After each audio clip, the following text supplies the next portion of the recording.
Mishnah, c'est la Mishnah tête, toujours dans le Péril d'Aled. Donc la 9e Mishnah, elle dit Rabbi Yonatan Omer. Rabbi Yonatan Omer, Kol HaMekayem et Torah Meoni, Sofo les Kaima Meosher. Donc Rabbi Yonatan dit toute personne, tout celui qui accomplit la Torah dans la pauvreté, finira par l'accomplir dans la richesse. D'accord? Bon, pour l'instant, je dis ça, je dis pas grand-chose. Parce que, Baruch Hashem, on est tous religieux, tout le monde a de quoi manger. On ne sait pas ce que c'est la pauvreté de nos jours. Très peu. Il y en a, malheureusement, mais la plupart des gens ne sont pas amis. Mais la Mishnah continue, elle dit, voilà, mais va-t-elle être la Torah mérocher? Mais celui qui ne fait pas la Torah, il est mévatel, on va voir ce que ça veut dire, dans la richesse, sauf les vatla méoni. Et bien, il continuera donc le fait de ne pas donner de l'importance à la Torah, mais il le fera dans la pauvreté. En d'autres termes, Akadosh Baruch Hu, ce qu'il veut, c'est voir l'engagement du juif. Quand un juif il est prêt à s'engager et il fait des choses, il n'attend pas d'avoir les moyens pour les faire, alors Akadosh Baruch Hu, un jour, il lui donne les moyens de faire les mitzvot. Mais celui qui a les moyens et il ne fait pas ce qu'il doit faire, alors Hachem il se pose une question, il dit alors pourquoi je lui donne? Finalement, celui-là, il n'a pas vraiment besoin. Et en fait, la Gemara elle raconte beaucoup d'histoires. Alors, il y a deux histoires qui sont très célèbres. La première histoire, c'est celle de qui est l'exemple de la pauvreté dans l'exemple de celui qui a étudié la Torah dans la pauvreté. C'est Hillel. La Gemara dit à la fin des temps, celui qui dira moi j'ai pas pu étudier la Torah parce que j'étais pauvre, on l'amènera à Hillel. Il n'avait même pas de quoi manger. Et tout le monde connaît la fameuse histoire où il est monté sur le toit pour écouter le shiur de Torah, etc. Voilà, il était pauvre, il a étudié la Torah quand même. Il y a une deuxième histoire qui est un peu moins connue, qui est celle de Rabbi Akiba. Rabbi Akiba, lui aussi était très pauvre.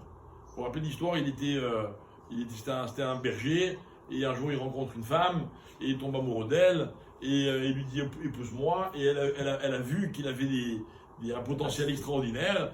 Alors elle lui dit d'accord, mais va étudier la Torah. Rabbi Akiba, il pense que aller étudier la Torah, c'est rien. Pour une femme aussi belle que Rachel, il dit ok d'accord.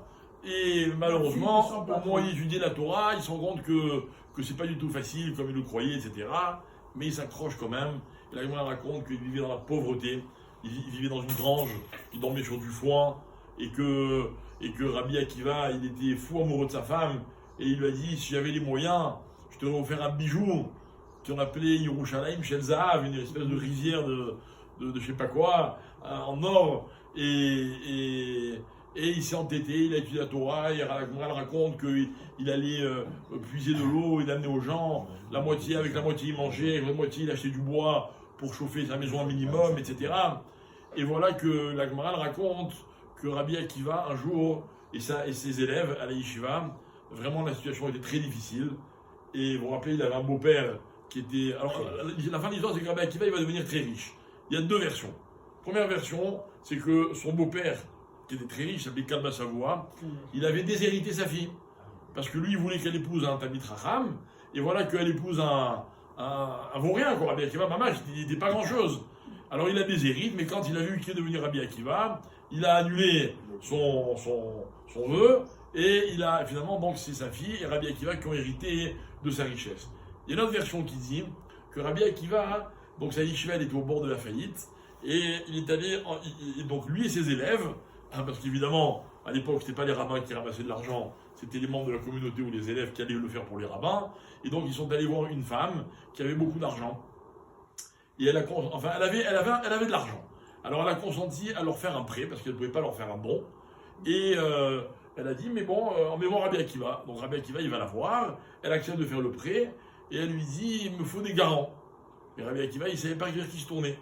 Alors sa femme lui dit, ok, il n'y a pas de problème, voilà, mes deux garants, ça va être Akadosh Baruch Hu et la mer. Apparemment, c'était au bord de la mer, et la mer aussi. Bon, évidemment, Rabbi Akiva, il est d'accord, et ils conviennent d'une date pour rembourser ce prêt, et voilà que malheureusement, Rabbi Akiva est tombé très malade, et il n'a pas pu rembourser l'argent. Ni physiquement, ni matériellement, il n'avait pas la force d'aller chercher de l'argent, etc. Et cette femme, elle avait vraiment besoin de son argent. Donc, bon, elle est un peu désespérée parce qu'elle sait que Rabbi Akiva est malade, donc elle ne peut pas non plus attendre de miracle. Alors, la Gemara, elle raconte qu'elle est allée sur le bord de mer et elle a dit, écoute, regarde Hachem, moi j'ai fait une mitzvah, j'ai prêté de l'argent, tu sais très bien que Rabbi Akiva, il ne m'aurait pas planté, mais bon, il est malade, fais quelque chose, comment je vais faire?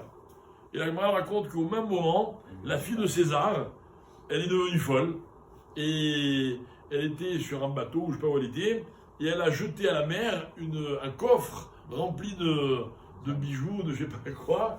Elle a balancé à la mer, et voilà donc que cette femme qui est en train de prier en disant Hachem, fais quelque chose, qui avait pris la mer en tant que garant, elle voit un coffre qui dérive, et comment on dit, qui est porté par les vagues.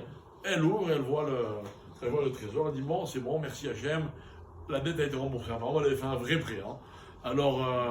Alors, quelques temps plus tard, Rabbi Akiva, il va mieux, il court, il cherche l'argent, et il retourne chez cette femme, et il dit voilà, je suis désolé, j'étais malade, voilà l'argent que je te dois. Et elle dit non, c'est bon, j'ai déjà été remboursé. Tes garants m'ont remboursé. Et donc Rabbi Akiva, il comprend qu'il y a eu un mess, et il a gardé cet argent, et on dit que de là, il est devenu très riche. Donc en tout cas, Rabbi Akiva, il sera celui qui viendra prouver qu'on n'a pas besoin d'être riche pour étudier la Torah. Il ne faut pas attendre d'avoir les moyens pour étudier la Torah, pour faire les mitzvot. Mais il sera aussi la preuve que celui qui se donne à fond pour l'étude de la Torah, pour les mitzvot, Akadosh Baruch Hu ne l'oubliera pas, il le récompensera et il donnera les moyens de le faire aussi avec la bracha et l'abondance, si Dieu veut. Donc il ne nous reste qu'une seule chose, c'est de faire le premier pas pour que Akadosh Baruch Hu, lui, il fasse le deuxième pas. D'accord. Tana.